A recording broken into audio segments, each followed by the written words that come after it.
Hi, everybody. Ready to get started? Jeannie, Chris, and Sarah? So, Yes. All righty. Looks like we're recording. All right. Welcome, everybody. Still see we have some people joining. We'll get started. We'll kick it off here. My name is Meg Steiner. I'm our VP of Marketing here at Richardson. On behalf of our team and our crew here today, I'm very excited to welcome you to our 30-minute webinar on the very relevant topic of enabling agility in sales management to drive performance. As always, before we get started, two quick housekeeping items. We always save some time at the end for Q&A, so as we're going along, feel free to submit your questions using the chat feature or the Q&A feature, and we'll cover as many of them as we can towards the end. We are recording today's session, as I'm sure you can see. After today's session, Sarah Doherty will be sending out not only the recording, but a copy of these slides so that you have for keeping and you can have to share internally. So let's get started. First, I'm pleased to introduce my colleague, Sarah Doherty, who is our Marketing Operations Manager, and she's going to be producing today's webinar. Hi, Sarah. I'm also very excited to introduce our two speakers for today. First up is Jeannie Woodward, who is one of our Vice Presidents of Sales here at Richardson. And next, we have Chris Tenay, our Executive VP of Enterprise Solutions. And I think, Chris, you're going to get us started today, so I'm going to hand it over to you. Great. Thank you so much, Meg. Well, it's great to be with you all today. I want to start by talking a little bit about how we're going to spend our time together. So let's tour the agenda. A lot has changed over the last 3 years in terms of the pressures facing sales managers. And so we're going to just spend a little bit of time talking about some of the research, what some of that research is telling us about the pressure on sales managers. We're actually going to do a little interactive poll because we want to hear your voice in this as well.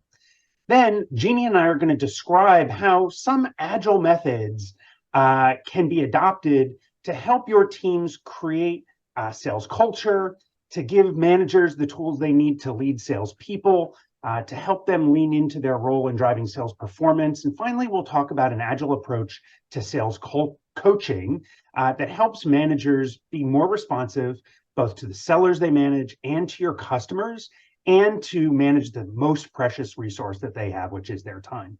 Finally, as Meg mentioned, we'll spend some time on Q&A, make sure we get all of your questions addressed, but please feel free to use the chat as we go along as well. So let's dive in.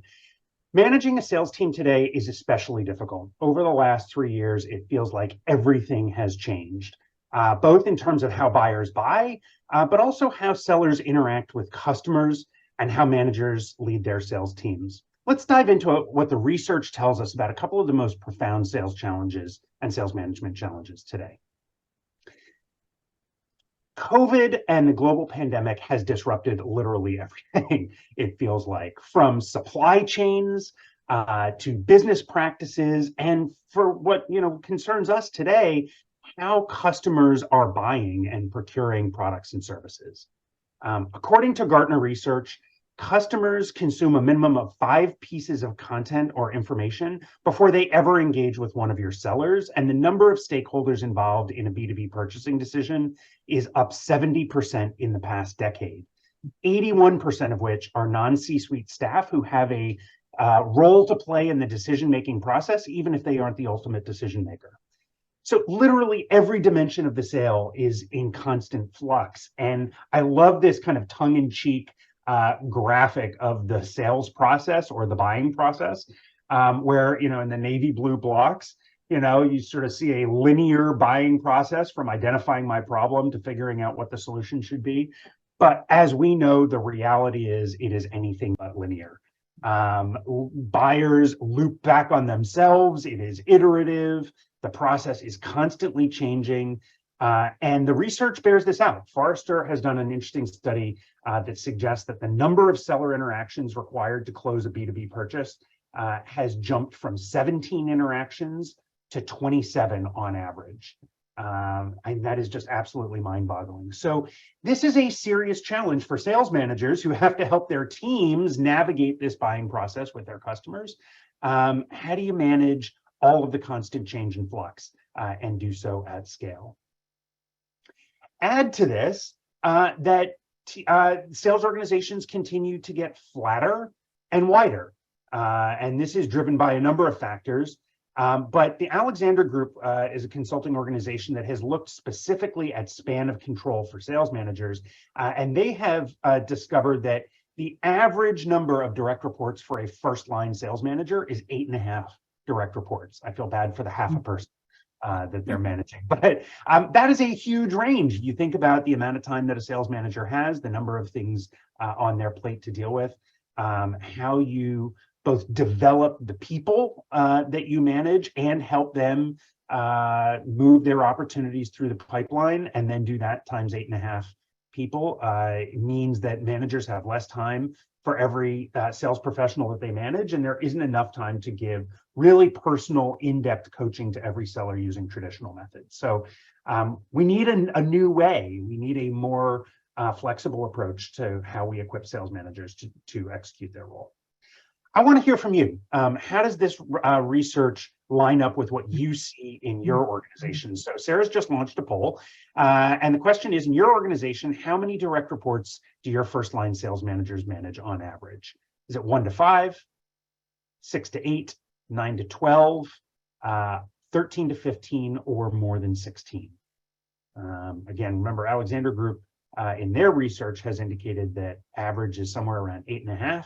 Kind of in the middle there, but love to see what you guys come up with. So get your vote in now. I'm going to ask Sarah to close the poll and share the results.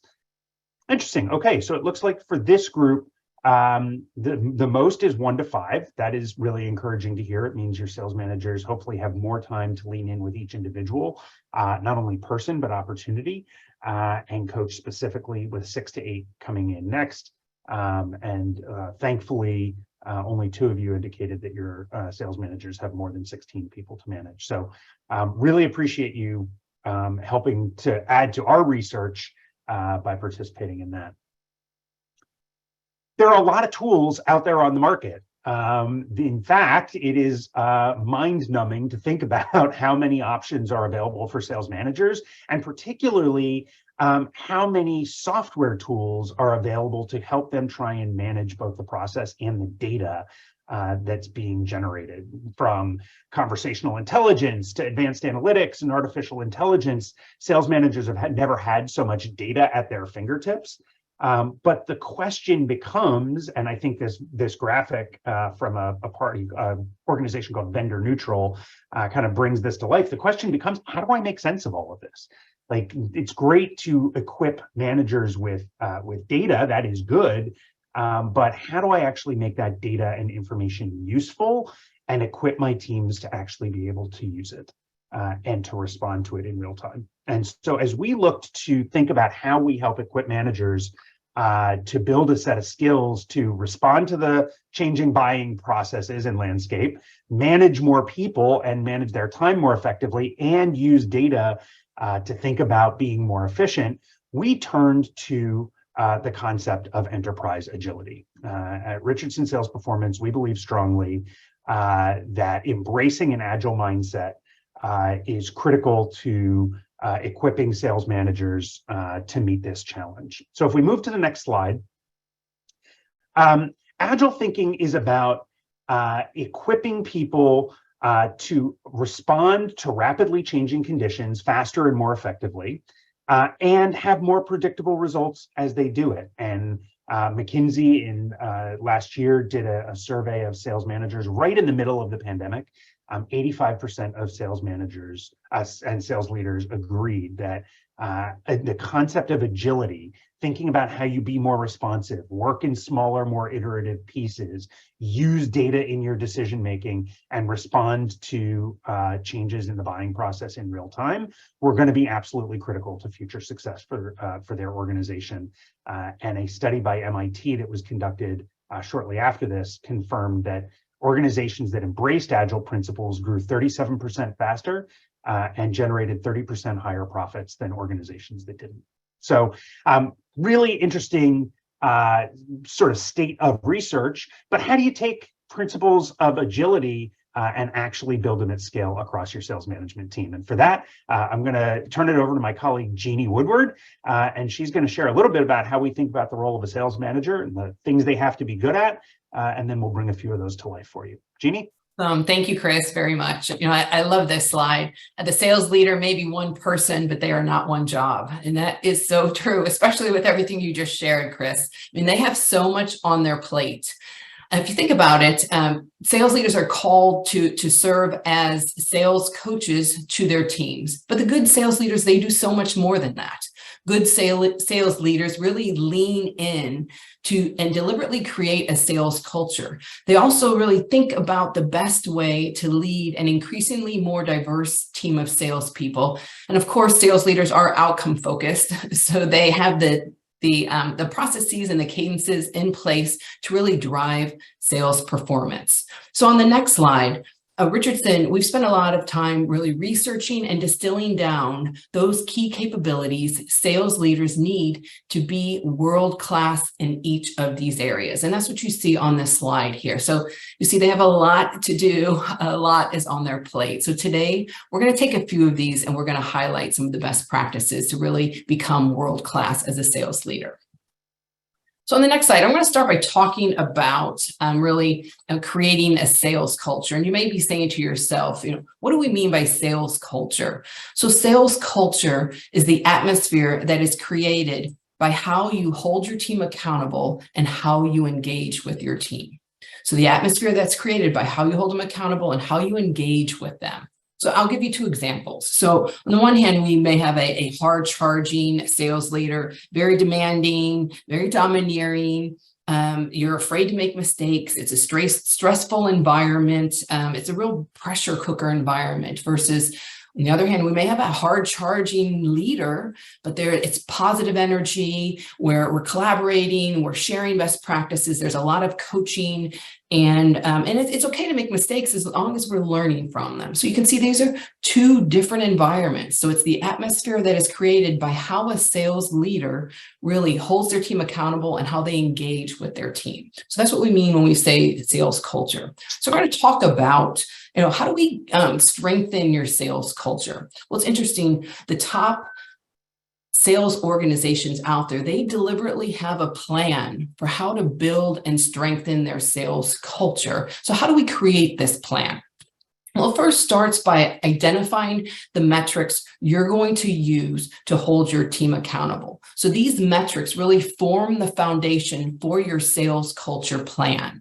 We're going to take these metrics and then we're going to work backwards. We're going to set clear expectations with our team. We're also going to, clarify the rewards associated with these expectations. We're going to identify opportunities for development, and then we're going to ensure that our teams have the resources, that they have the tools, they have the systems they need to be effective in their role. So that's what we take into consideration when we build this plan to really develop and strengthen our sales culture. And that's what you see here on this slide. This is a plan. This is how we strengthen our sales culture. It's interesting because the top organizations we work with, they set a time aside annually to revisit these metrics and revisit this plan and ensure that it's working and make any changes they feel necessary. They also take time throughout the year to share this culture building plan with their teams on a regular basis to ensure that their teams are focused and they're gaining traction.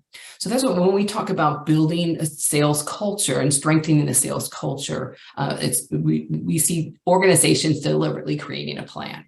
So I'd love to hear from you. I'd love everybody go down to the chat box and type in. So what are some of the things you or your sales leaders are doing to build or strengthen your sales culture? I'd love to hear what you're seeing out there.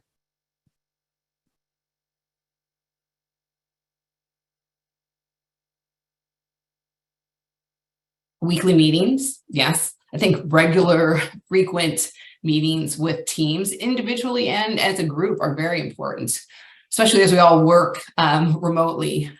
Community calls, weekly one-on-ones, lots of communication. You cannot over-communicate, I believe that, in any situation. Active collaboration. These are great. Observation sessions. Yes, help identify some opportunities for improvement, being there, coaching, observing your teams. Daily touch points. Clarity on metrics. Yes, we all need to be sure that we're on the same page. If we're going to achieve the outcomes we're set out to achieve, it's important that we're all on the same page. These are some great ideas. Well, it's good to see that everybody is focused on building and strengthening their sales culture. So thank you all for sharing that. So I'd like to go ahead and turn it back to Chris. Great. Thanks, Jeannie.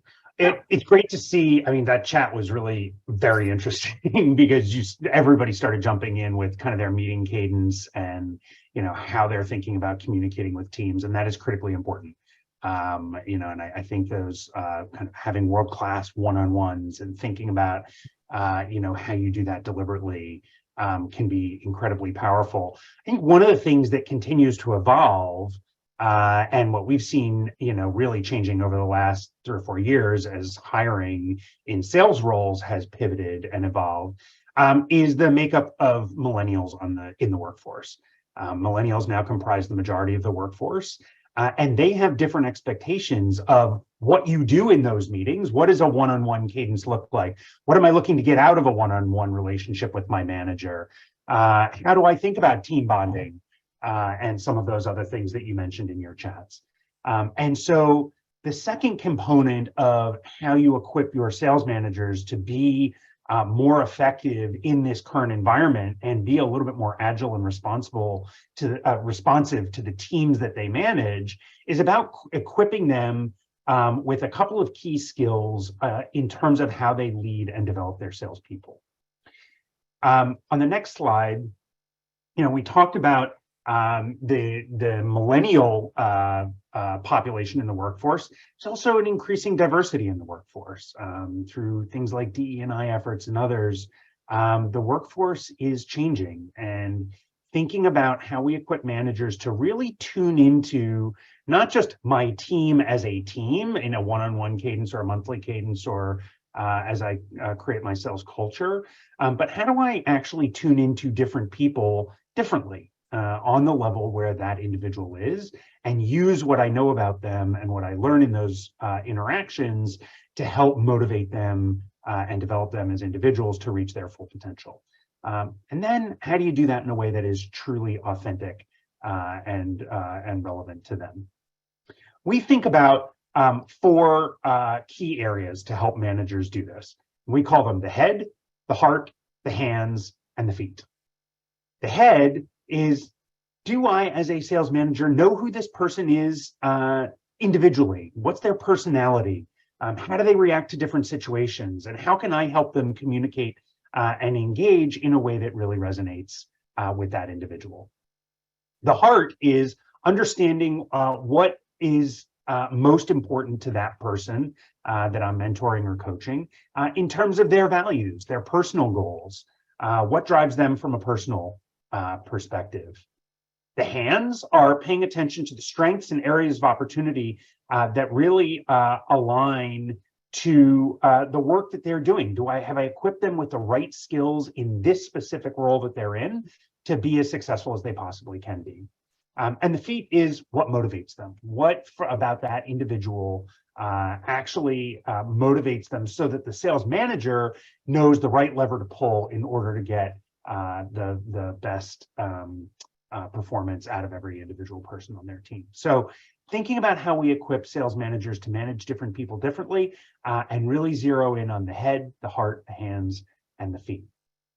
Research from the Catalyst organization suggests that managers who are good at this, who demonstrate empathy, who lean into their sellers as individuals and meet them where they are, with the goal of helping each individual be as successful as they possibly can be, that employees on those teams report feeling 76% more engaged, more motivated, and performance results bear this out as well. So helping to build these capabilities not only make us more empathetic people and colleagues, they make us more effective sales leaders as well.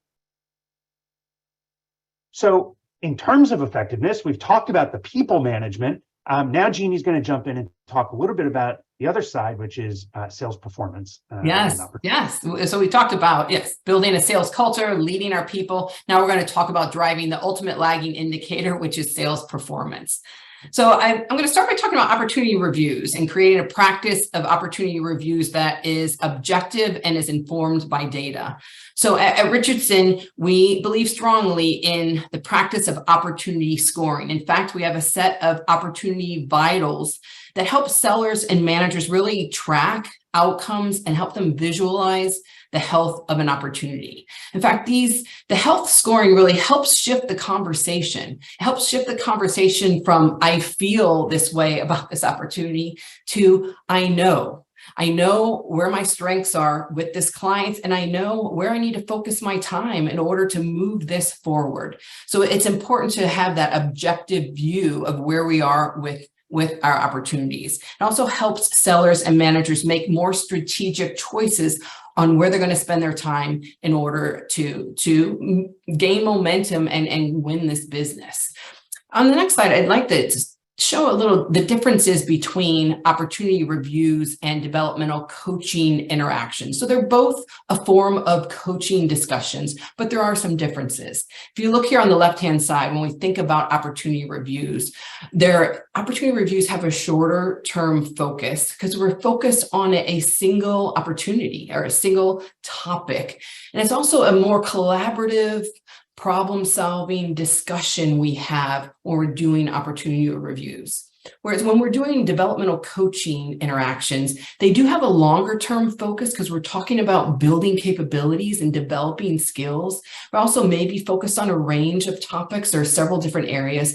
And we also engage in a questioning. We leverage a questioning strategy to help the individual being coached self-assess and self-discover their strengths and their opportunities for improvement. So there are some differences in here in how we conduct opportunity reviews and how we conduct developmental coaching interactions. But I will say both types of interaction do require a foundation of trust in order to be effective. And that's what you see here. So trust is so important in both of these interactions. So I'm going to share with you some opportunity vitals, but before we go there, I'd love to understand, everybody go down to the chat and type in the box, what are some of the data that your managers are using or looking at when they conduct their opportunity reviews? Go ahead and type in the chat.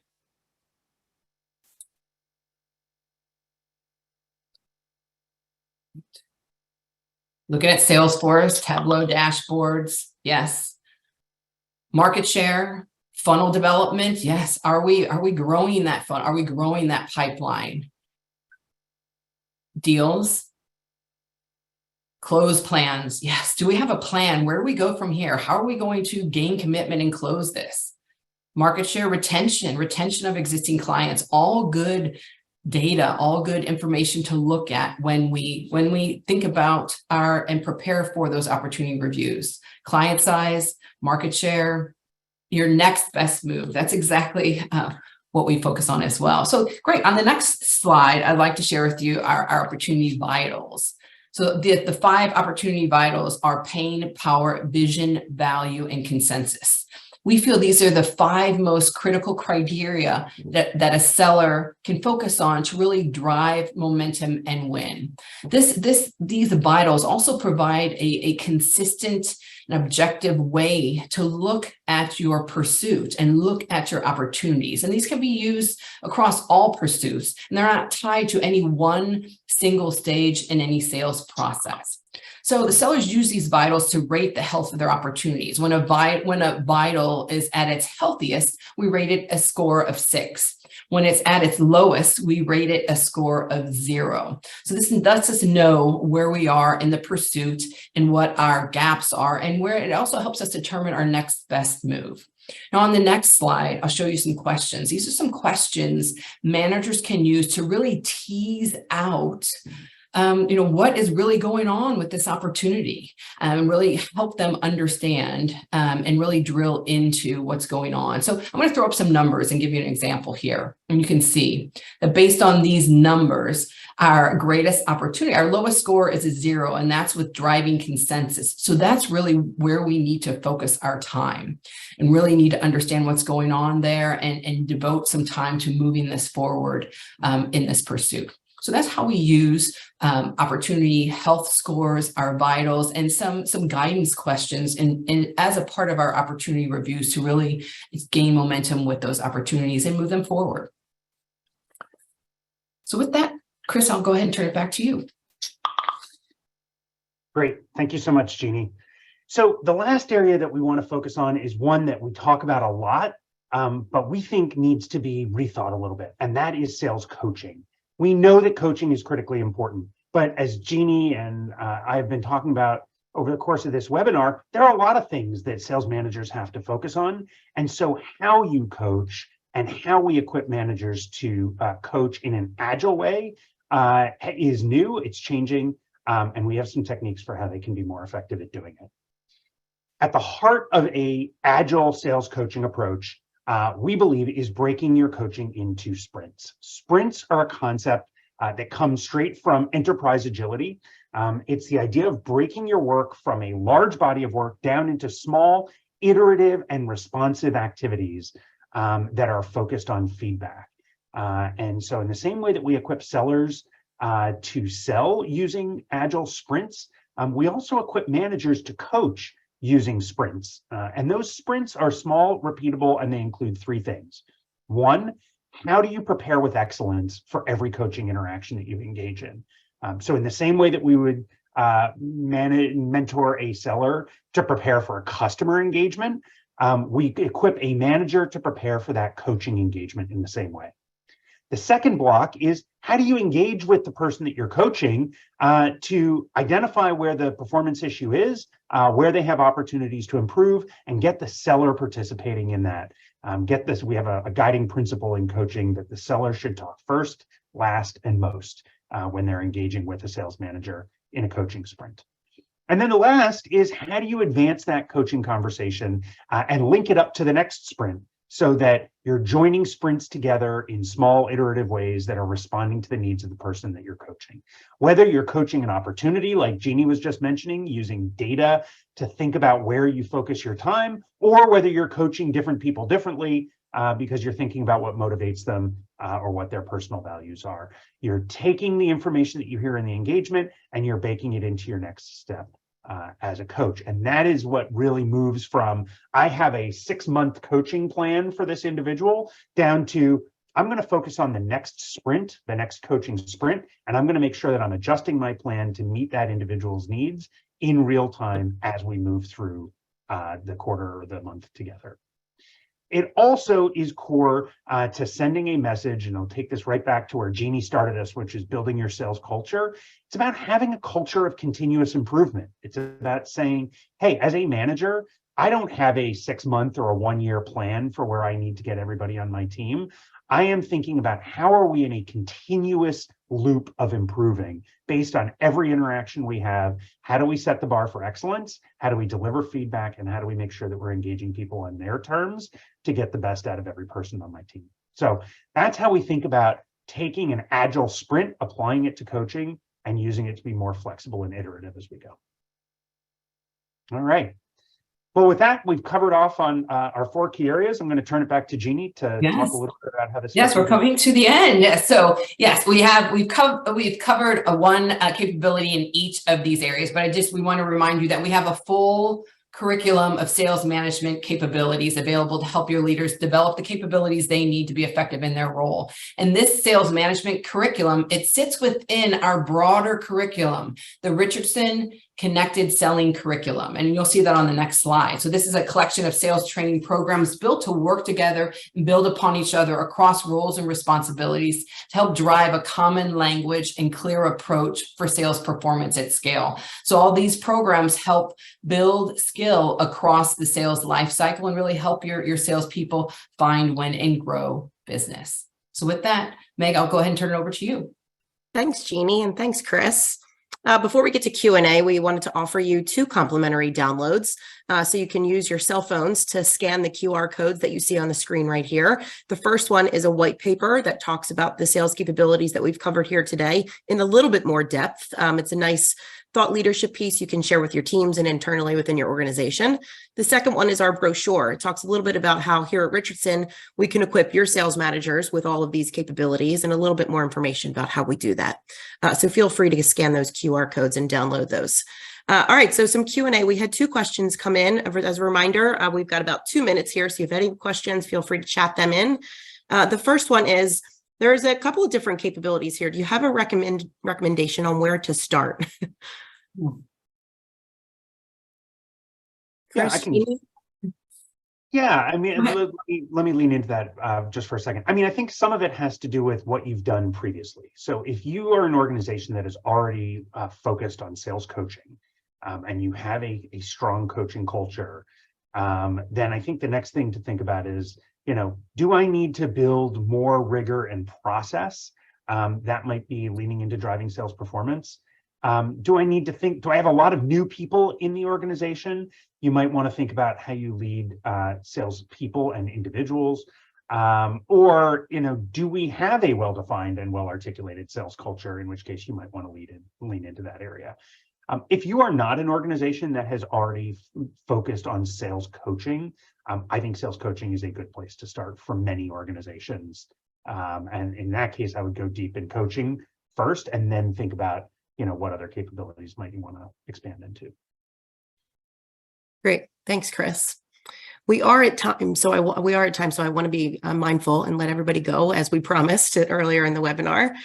So thank you everyone for joining. As a reminder, be sure to follow us on LinkedIn. There's a QR code on the screen that you can, there you go. Thank you, Sarah. That you can follow us for free thought leadership. We share that daily on LinkedIn. On behalf of the team here today, on Chris, Jeannie, Sarah, and myself, thank you for joining. We will be sending out a link to the recording and the slides within the next hour.